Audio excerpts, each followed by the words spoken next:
नमस्कार, आप देख रहे हैं स्पेशल रिपोर्ट और आपके साथ में विजेंद्र सोलंकी। वायनाड के मेपादी इलाके में 106 जिंदगियां मिट्टी में फंसकर दम तोड़ चुकी है। 300 से ज्यादा जानें अभी भी लापता हैं, मिट्टी में दफन हो गई या फिर बचाव का इंतजार कर रही हैं, कोई नहीं कह सकता। 150 से ज्यादा लोग घायल हो गए और अस्पताल में जिंदगी से जंग लड़ रहे हैं। गांव के गांव देखते ही देखते दलदल में गायब हो गए और सड़कें, मकान, दुकान, पेड़ सब जमीन में कहीं समा गए हैं। लेकिन क्या यह प्राकृतिक आपदा थी या फिर आपदा को बुलाया गया था? आज हम आपको देश का एक ऐसा सच बताने वाले हैं जिसके बाद आपको पता चलेगा कैसे इन जानों को बचाया जा सकता था, कैसे इस त्रासदी को रोका जा सकता था, कैसे सभी ने खतरे को जानते हुए भी आंखें बिल्कुल वैसे मूंद ली जैसे कबूतर बिल्ली को देख आंखें मूंद लेता है और सोचता है कि बिल्ली नहीं है और उसे खाएगी नहीं। इस हादसे पर भी राज्य और केंद्र के सरकारों ने आंखें बिल्कुल उसी अंदाज में मूंद ली और सोचा कि हादसा नहीं होगा, लेकिन हादसा हुआ। 100 से ज्यादा जाने गई, 300 से ज्यादा लापता हो गए, लेकिन रेस्क्यू, मुआवजे, मरहम के बयान और आगे समाधान की बात कर सच को सभी ने दबाने की साजिश रची। आज हम आपको वही सच दिखाएंगे, इन मौतों के पीछे की केरला डेथ स्टोरी बताएंगे।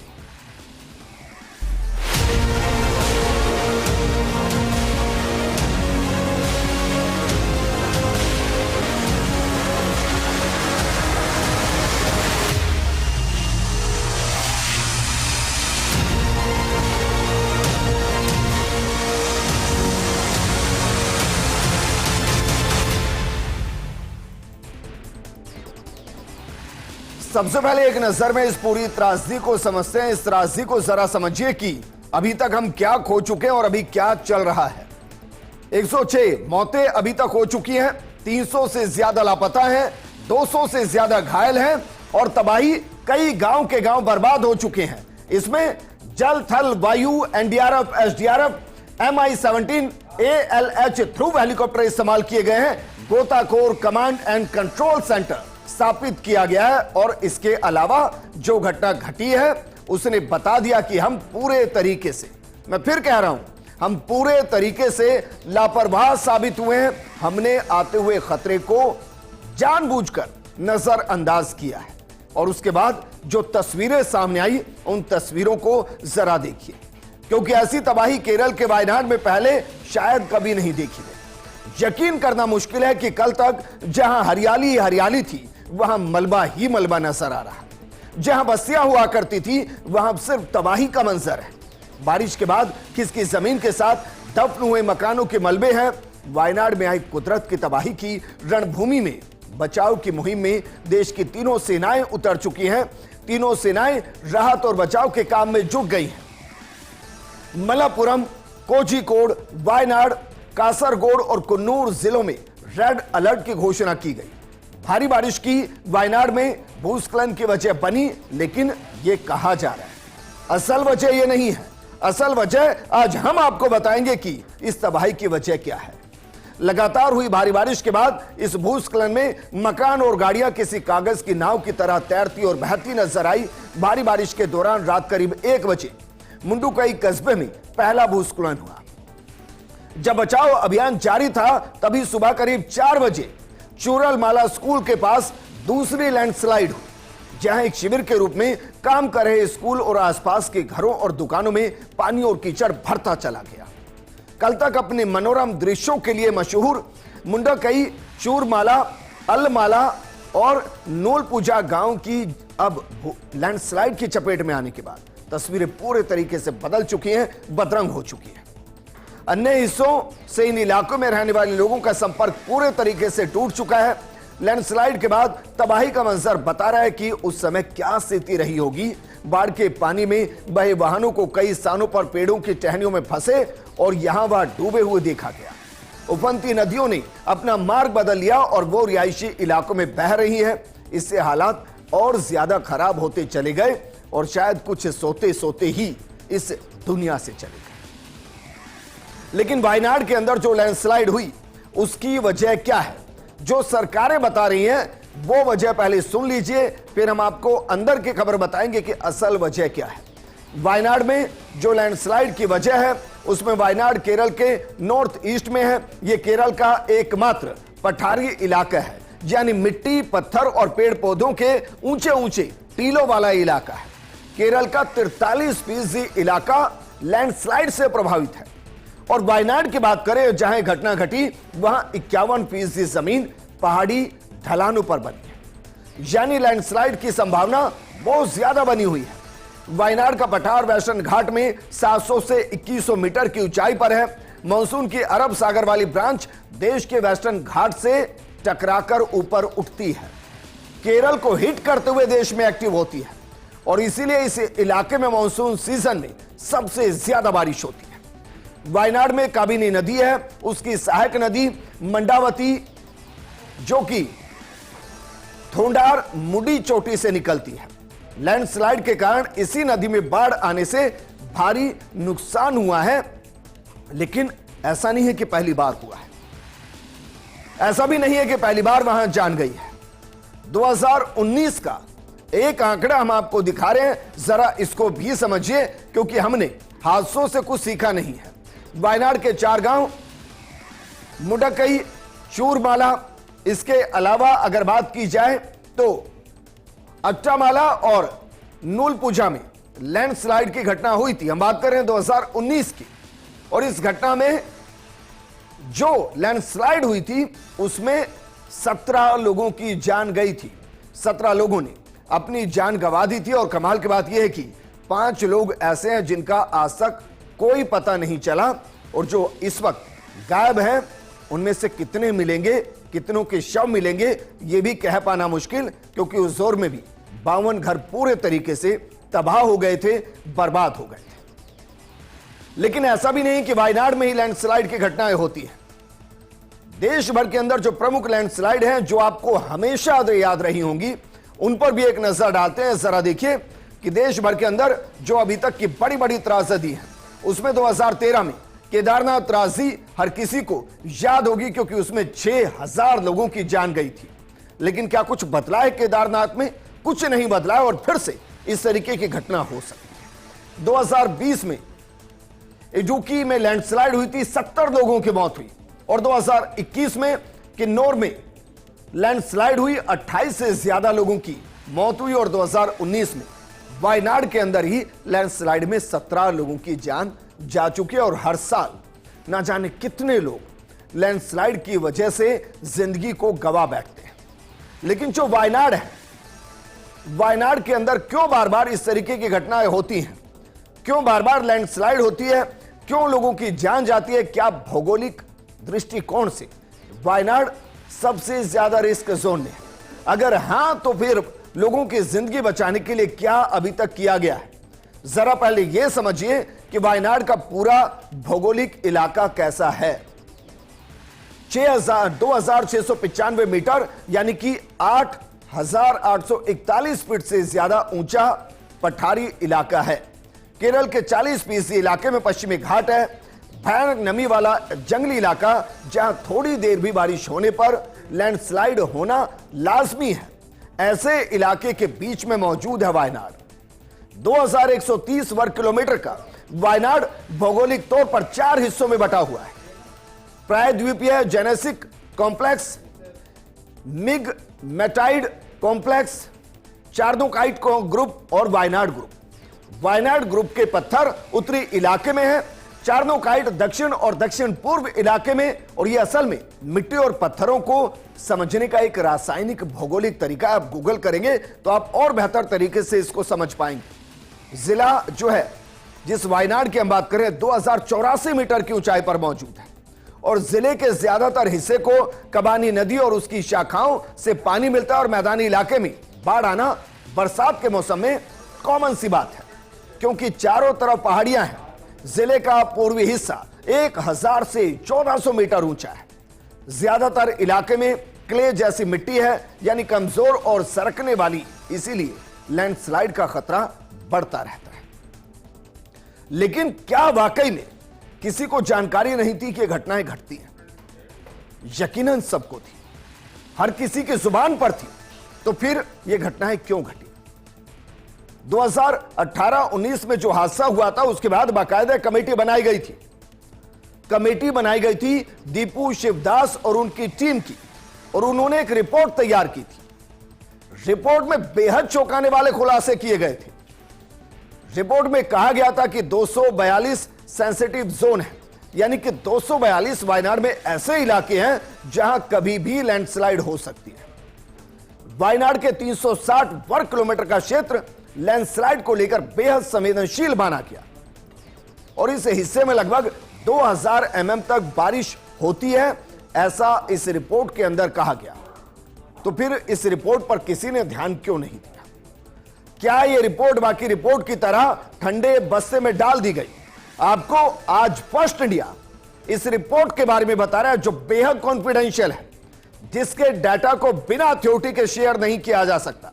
लेकिन हम आपको इसलिए दिखा रहे हैं ताकि आप ये ना समझे कि ये कुदरत का कहर है, ताकि आप ये ना समझे कि ये प्राकृतिक आपदा है, ताकि आप ये ना समझे कि नेचुरल कैलामिटीज है और जिसको रोका नहीं जा सकता था। जरा इस रिपोर्ट के पन्नों को पढ़िए और समझने की कोशिश कीजिए, क्या वाकई में यह मुमकिन था कि इसको रोका जा सकता था।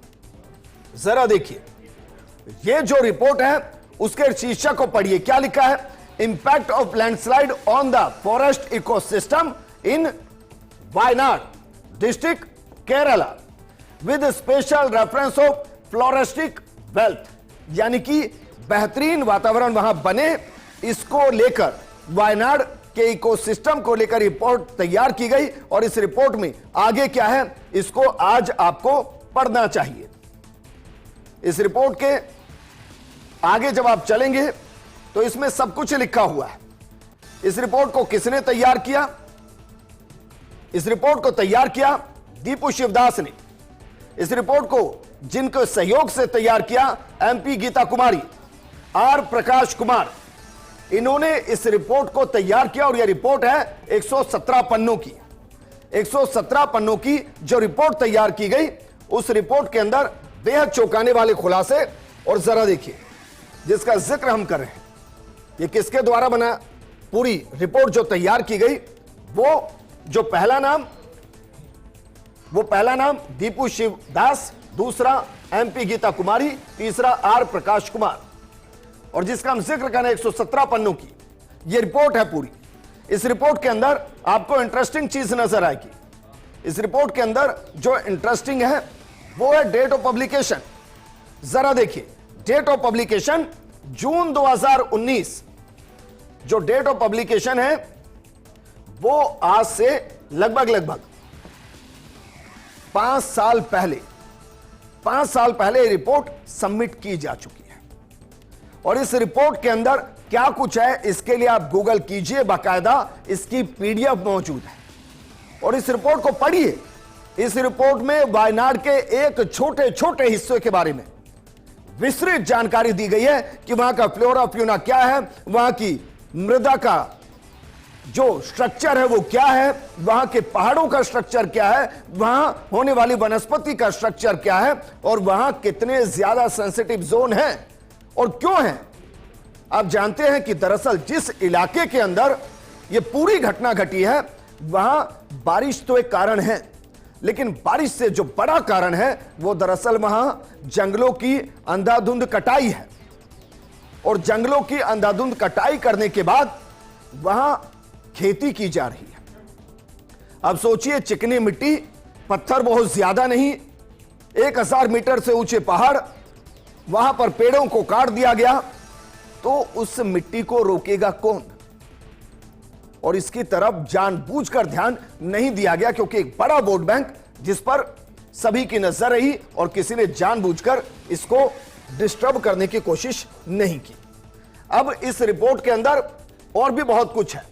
इस रिपोर्ट के जब पेज नंबर 34 पर आप जाएंगे तो उस पेज नंबर 34 पर आपको बाकायदा hazard zonation map of Wayanad district का नजर आएगा। अब ये जरा इस मैप को देखिए, ये बाकायदा इस रिपोर्ट के अंदर है और ये रिपोर्ट जून 2019 के अंदर सबमिट की जा चुकी है। किसी ने ध्यान नहीं दिया। अब जरा इस मैप को देखिए। इस मैप के अंदर जो आपको दिखाई दे रहा है उसको जरा देखिए।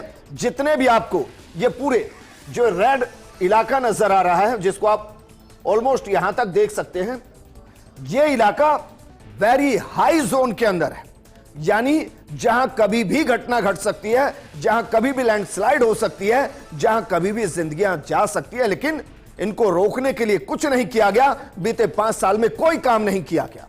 इसके अलावा जो आप थोड़ा लाइट कलर देख रहे हैं वो हाई जोन, मॉडरेट जोन जो येलो कलर के अंदर देख रहे हैं, और जो लाइट ब्लू कलर में वो लो, और जो वेरी ब्लू है वो वेरी लो, ये वाला इलाका।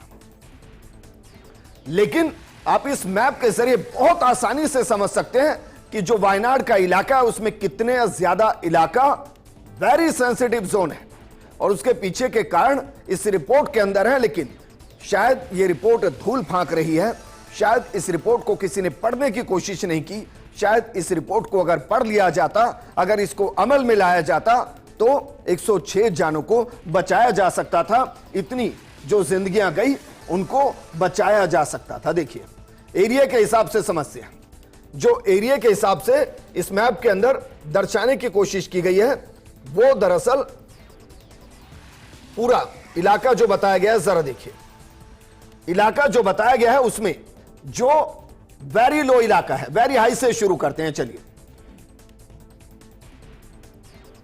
जो इसमें वेरी हाई इलाका है वो है 164 स्क्वायर मीटर का इलाका, जहां कभी भी घटना घट सकती है।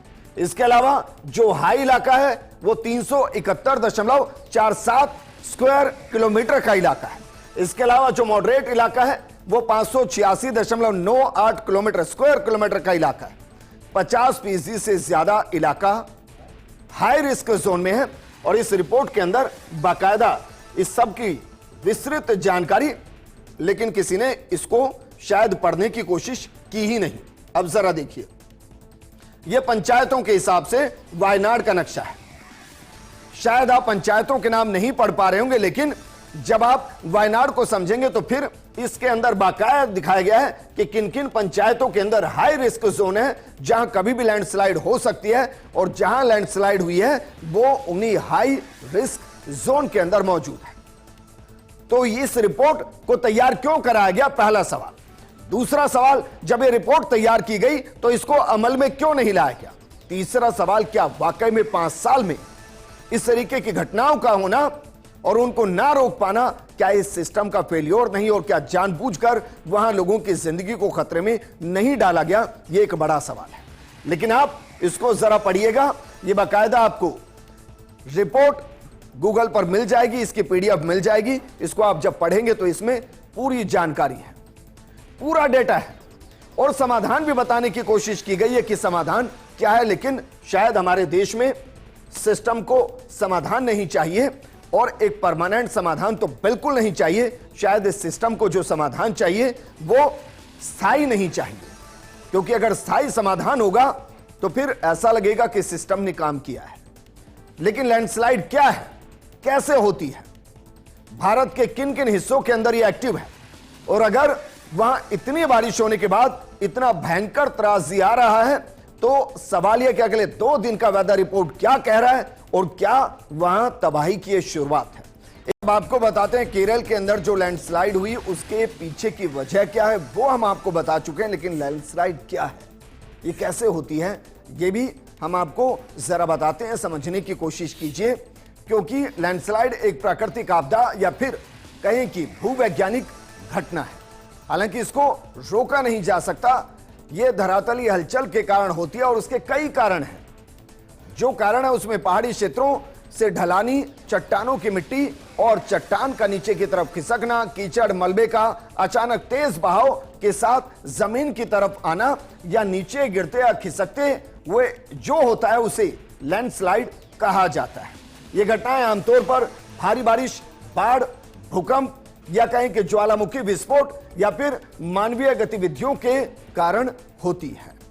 और ये लैंडस्लाइड के कारण क्या है, ये भी जरा आपको तेजी से समझा देते हैं, क्योंकि साल में लगभग 20 से 30 घटनाएं लैंडस्लाइड की देश भर के अंदर होती है। लेकिन जो इसके मुख्य कारण है वो कारण है, लैंडस्लाइड कई कारणों से होती है। इसमें प्राकृतिक घटनाएं और मानवीय हस्तक्षेप दोनों ही शामिल है। सबसे बड़ी वजह वनों की अंधाधुंध कटाई को माना जाता है। विकास के नाम पर जंगल काटे जा रहे हैं, पेड़ पौधों की कटाई और पर्यावरण का संतुलन इससे बिगड़ रहा है। चट्टानों की पकड़ ढीली हो रही है और इस कारण भी लैंडस्लाइड होता है। पेड़ों की जड़ें मिट्टी और चट्टानों को बांधने में मदद करती है और यह हम 5वीं 6ठी की किताबों से पढ़ते आ रहे हैं, लेकिन असल जिंदगी में हम अपनी सुविधाओं को भोगते भोगते 4 कागज के नोट कमाने के चक्कर में प्रकृति के संतुलन को बिगाड़ते हैं।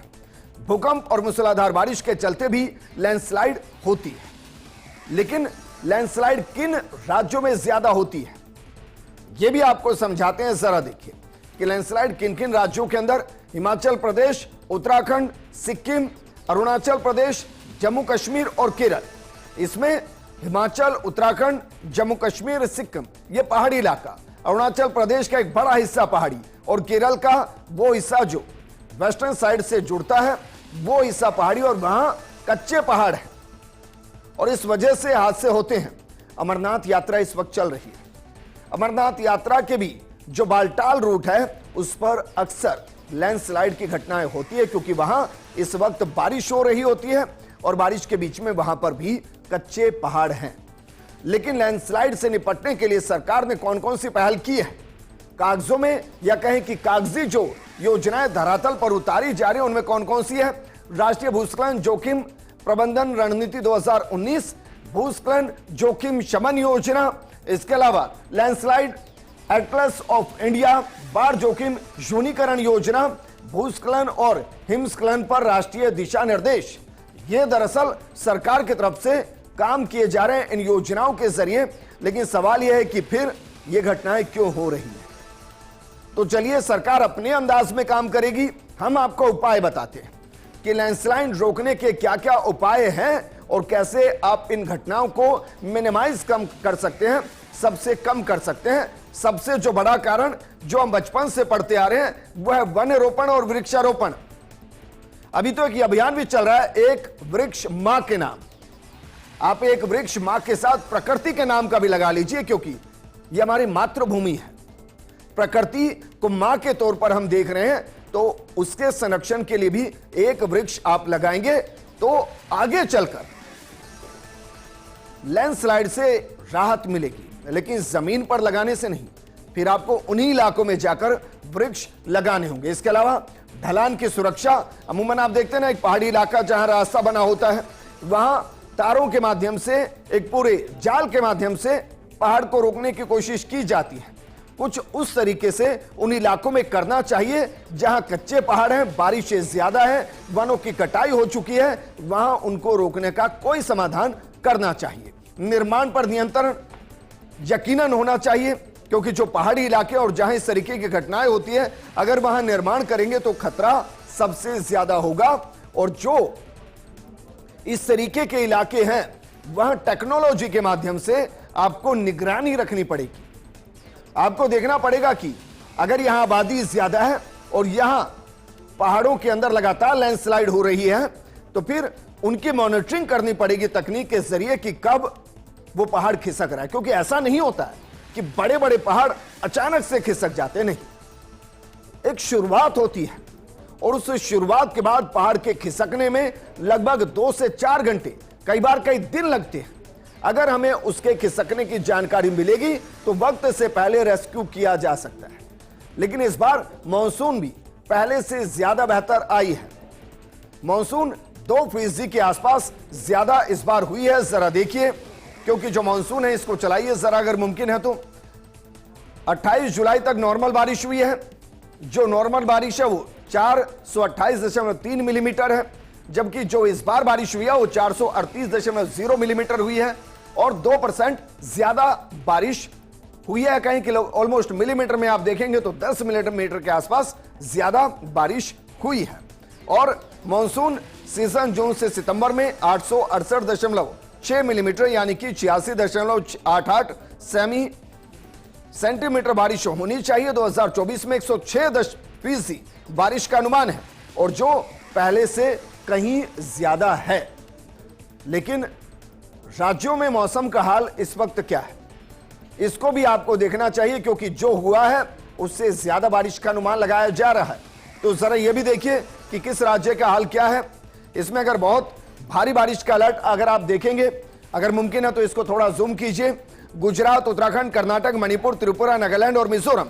जबकि भारी बारिश का अलर्ट जहां है वो गोवा है, महाराष्ट्र, मध्य प्रदेश है, छत्तीसगढ़, जम्मू कश्मीर, हिमाचल प्रदेश, उत्तराखंड, पंजाब, हरियाणा, चंडीगढ़, उत्तर प्रदेश, राजस्थान, केरल, अरुणाचल प्रदेश, पश्चिम बंगाल, सिक्किम, असम, मेघालय और झारखंड। जबकि तूफानी बिजली गिरने का अलर्ट जो है वो अलर्ट है अरुणाचल प्रदेश, मणिपुर, त्रिपुरा, नागालैंड, मिजोरम, राजस्थान, मध्य प्रदेश, गुजरात, महाराष्ट्र, ओडिशा, गोवा, कर्नाटक, केरल और लक्षद्वीप के अंदर है। और ये और ज्यादा बारिश का अनुमान है। लेकिन 31 जुलाई को 20 से ज्यादा राज्यों में भारी बारिश का भी अलर्ट जारी किया गया है। जहां जहां अलर्ट जारी किया गया है वो इलाके कौन कौन से हैं ये हम आपको बता रहे हैं। दरअसल जम्मू कश्मीर, लद्दाख, हिमाचल प्रदेश, उत्तराखंड, हरियाणा, चंडीगढ़, पश्चिम उत्तर प्रदेश, पश्चिमी राजस्थान, पूर्वी मध्य प्रदेश, ओडिशा, मणिपुर, नागालैंड, मिजोरम और त्रिपुरा में भारी बारिश का अलर्ट है। मौसम विभाग ने पंजाब, पूर्वी उत्तर प्रदेश, पूर्वी राजस्थान, पश्चिमी मध्य प्रदेश, छत्तीसगढ़, गांगे, पश्चिम बंगाल, झारखंड, कोंकण, गोवा, मध्य प्रदेश, महाराष्ट्र, गुजरात, केरल में भारी बारिश, यहां 7 सेंटीमीटर तक का अनुमान लगाया गया है। लेकिन प्रोग्राम के अंत में क्योंकि 300 लोग इस वक्त लापता हैं, आपको हम helpline number, emergency helpline number वहां का दे रहे हैं, इसको नोट कर लीजिएगा। अगर आपको किसी भी तरीके की सहायता चाहिए तो आप इस नंबर पर फोन कर सकते हैं। पहला नंबर है 8086010833 और जो दूसरा नंबर है वो है 9656938689। इन पर आप संपर्क कर सकते हैं अगर किसी भी तरीके की जानकारी आपको चाहिए। लेकिन केरला डेथ स्टोरी क्या वाकई में प्राकृतिक आपदा है, क्या एक हादसा है, या फिर बार बार वहां की घटनाओं को देखते हुए, वहां की स्थिति को देखते हुए जानबूझकर नजरअंदाज करने का परिणाम, ये आज आपको तय करना है। इस प्रोग्राम में फिलहाल इतना ही। नमस्कार।